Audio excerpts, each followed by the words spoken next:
where this is headed to. Certainly in countries like India, there are almost like two phenomena that have been rolling out. The internet, obviously, but the other question I was asking the audience, the mobile phone. And that perhaps has taken in a direction which I remember reading you writing about, that you perhaps hadn't quite thought that mobile phones would really take off the way they have. What is so incredibly interesting about these mobiles is that, first of all, they're powerful computers, as you pointed out.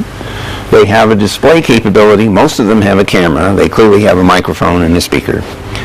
But the thing that makes them so interesting in the internet context is that when you connect a device like this to the internet, suddenly all the resources of the internet can be exercised by these devices. They can reach out and grab huge amounts of computing power and information and pull it through the net.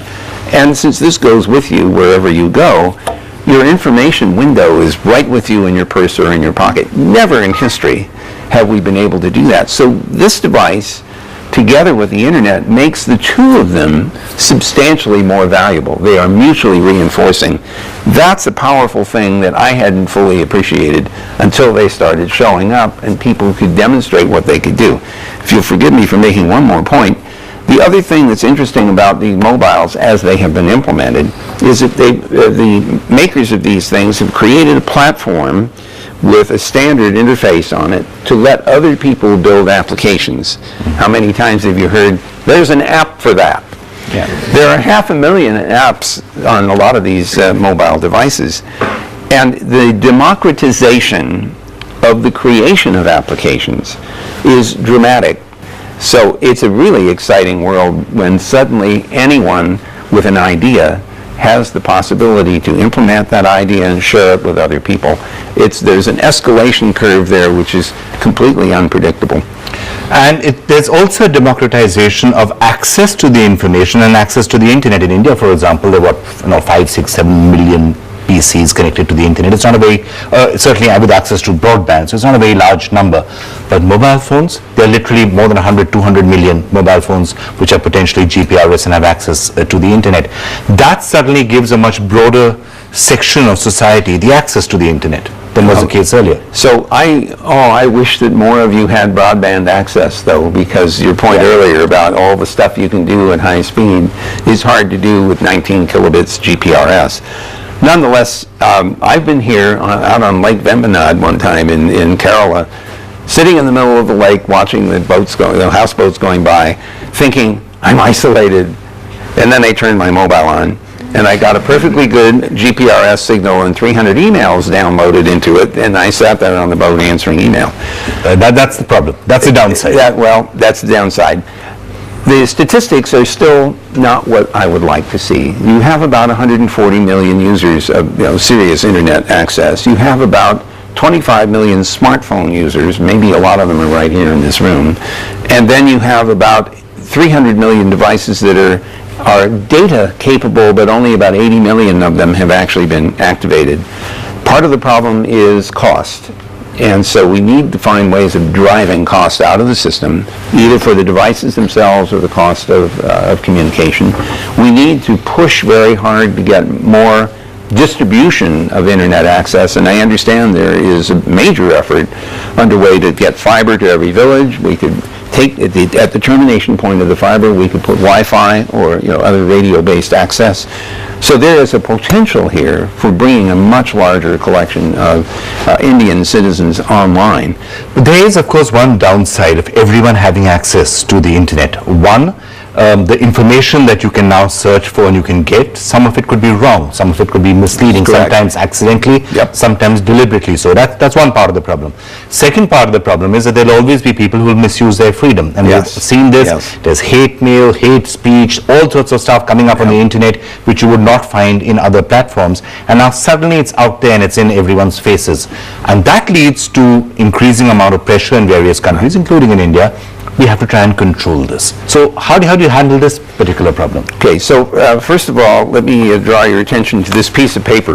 Now, this one's blank, actually. There's some stuff written on here. This piece of paper has no idea what's written on it. The internet has no idea what's written on it. It's a bearer of packets of digital content. Now, the internet doesn't have a clue. Now, the things at the edges of the net, the servers and the clients and these things, of course, have to interpret what they get. So I just want to emphasize that the network itself is pretty ignorant about what the content is. Second, in a sense, the internet is a mirror of society. So when you stand up and you look in the internet, you're seeing us as a society. And if you don't like what you see in the mirror, you don't fix the mirror.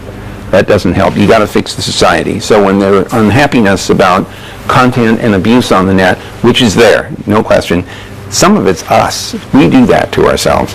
So we need to find a way to cope with that. I want to also draw attention to your point about misinformation on the network. It's absolutely true. There's content on the net that's wrong. Sometimes it's deliberately wrong. Sometimes it's somebody who's ignorant and puts data up that they think is correct, but it isn't. Some people think that the correct answer to that kind of problem, or the worst kind, which is hate speech and everything else, is somehow censor all that. And that's an understandable reaction. Others of us think that the best way to deal with misinformation of all kinds is more information to help diffuse and explain why that's wrong. The reason that's important for people like you, especially, in my opinion, is that you're fully capable of critical thinking, and there is nothing more important for you than learning how to do that. And the reason is not just misinformation on the internet. Misinformation comes from everywhere. It comes from books, newspapers, magazines, movies, television programs, radio. Our parents and our friends are all fully capable of handing us information which may turn out to be wrong. In which case, the only way you can figure this out is to use critical thinking to evaluate what you're seeing and to assess whether or not you should reject this information and adopt that. And I can tell you, you need this capability even when the information is intended in a sincere way. How many times have you discovered that scientists have said, X is bad for you, and then a few years later they just say, Y is bad for you. And then later they say, oh, we got the X part wrong, actually it's good for you. And pretty soon, all you can do is be attentive to whatever the information is, evaluate it the best you can, and be prepared for the possibility that you may have to change your mind. For some of us who've been earlier considered old media, if you like, or old economy, it's not that the internet, it's not necessarily dead, because what we are finding is that some of us are also getting a considerable amount of exposure and access on the internet, because at the end of the day, it comes down to the question, what are the sources of information that you trust? So the idea once upon a time that anybody would be a journalist who will be able to put out information at absolutely the same level as everyone, not quite panning out that way. You would still go to some of the more trusted outlets to get the information. This is a perfect segue into observing that brand counts. If you have a good quality brand, it's important. It induces trust. The one thing I do worry about for you and your colleagues is that good quality journalism is not cheap. You really have to work. And the thing which I worry about right now is that the older media, especially print media, are struggling because their original business model, which was to bind print media with advertising, has been eroded by alternative and apparently more flexible advertising, Google is included. So it's not that Google is destroying the journalism industry, it's that the economics have changed. And so we need to collectively figure out how to preserve good quality journalism, the kind that you do, because it's valuable for the society. All right, so how are we going to do that? I'm going to take that question further. Lots of questions coming in, both online, as you would expect for a show like this, and of course from the audience. I'm going to turn to them when I come back. I can see they're armed with microphones, so we're ready. Lots of microphones. I'm going to turn to them, and I'm going to also turn to the crucial question of getting you to look into the crystal ball and tell us what is happening on the internet for the next 20 years, 30 years, 40 years. We'll turn our attention to all of that when we come back in just a couple of minutes. Don't go away.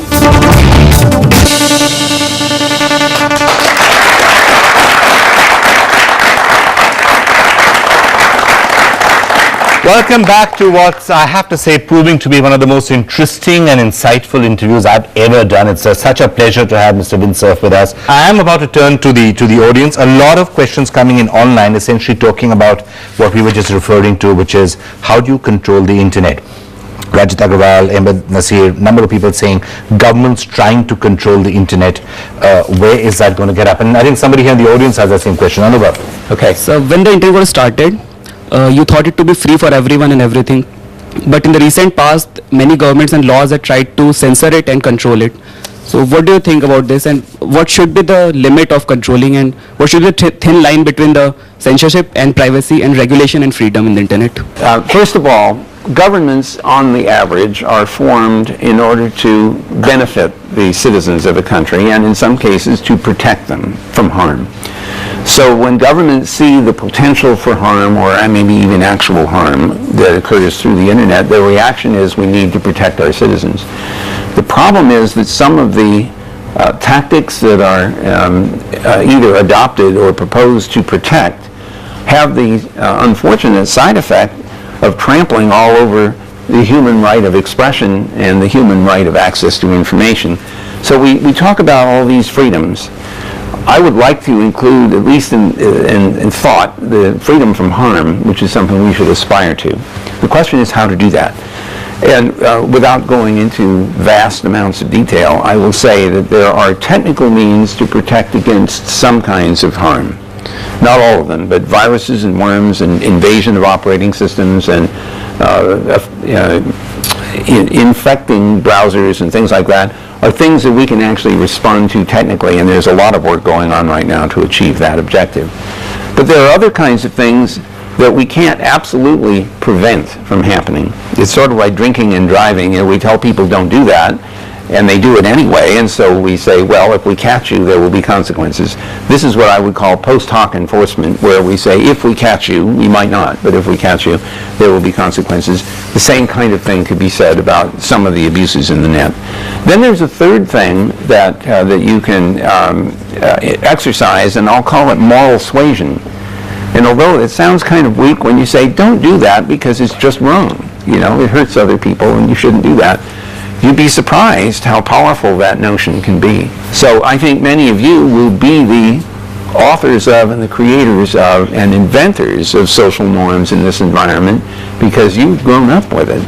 But one thing else which I think this audience and others like it will be discovering, and I'm sure it's happening around the world, is I'm just curious, another snap poll. How many of you think or would say that a substantial, perhaps even the majority of your interaction with other people is online? Now, that is again something which is, you raised your hand to. Yeah, absolutely. Does that concern you in some way? Are we going to, is the species going to change? When you say the audience saying the majority of their interaction with other human beings is now online, does that worry you? Because that's not, I'm not sure how you do moral suasion on that one way or the other. Yes, is it morally wrong, by the way? I have, is there something I have two answers to this. First of all, may I invite you to read a book called by Sherry Turkle at MIT, and it's called Alone Together, and it is exactly about this phenomenon of interacting and communicating through online media. The people who feel very comfortable with that sometimes don't feel comfortable with direct real-time interaction because they don't know what to say next. Whereas if you're texting and you don't respond, as you point out, you just don't respond, and nobody feels too insulted by that because they assume you got distracted. Now, when you start out as a young person, you're in school, your friends are literally in the same time zone and nearby, you see them all the time. But as you get older, your friends start to disperse, but you want to maintain that relationship. So for me, the online environment has let me maintain relationships that were established in face-to-face interactions. I'm able to stay in touch with my family this way, despite the fact that I travel 85% of the time. But I will certainly agree with you that if you don't also have a rich face-to-face opportunity to share a meal together, go to a concert together, do something, a project together, you lose an awful lot of the richness of human interaction. We don't want to lose that. All right, let me take some more questions from the audience. Questions, comments. Okay, the gentleman down there. Can somebody hand him a mic? So my question is, sir, do you see cyborgs and humanoids in common use in a near future? Okay, we're about to drift towards the future. So, yeah, I'm just going to park that. Let me get some more questions and I'll throw them to you. Sir, recently in the news was Google developing a Linux-based operating system for heavy internet users. So, sir, what actually is the motivation of a dedicated OS for internet, and what limitation do the existing OS has? Okay, I'm just going to park a couple of these and then come back to you, the lady there.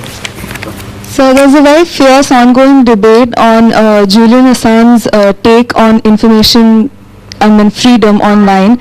I just want to know what's your take on that. Okay. The cyborg question is an interesting one. I am already convinced that we are mating or merging together electronics and neural capabilities. I have a small example of this. My wife lost her hearing when she was 3 years old, completely deaf. And she stayed deaf for 50 years. She had to read people's lips in order to get along, and she did it very, very well. But at age 53, she had a cochlear implant. She wears a speech processor that's about the size of this mobile, and it takes in sound, does a fast Fourier transform to figure out which frequencies are present and how and at what amplitude. Then it figures out which part of the cochlea of the auditory nerve to stimulate, and the brain interprets that as sound. So she had her first implant done in 1996, and it was a 45-minute operation. Then she went home for 2 weeks for it to heal. Then she went back, and they activated the speech processor, and 20 minutes later, she picked up the phone, and we talked to each other on the phone for the first time after having been married 30 years. By the time I got home, I couldn't get her off the phone. She was a teenager, 50-year-old teenager, but she has determined that she's going to hear every possible sound with all kinds of assistive devices, FM transmitters, and everything else. Now, we know the same thing is happening with ocular implants, but they're about 20 years behind where we are with cochlear implants. There are successful experiments with spinal implants to deal with people who've lost the use of their limbs.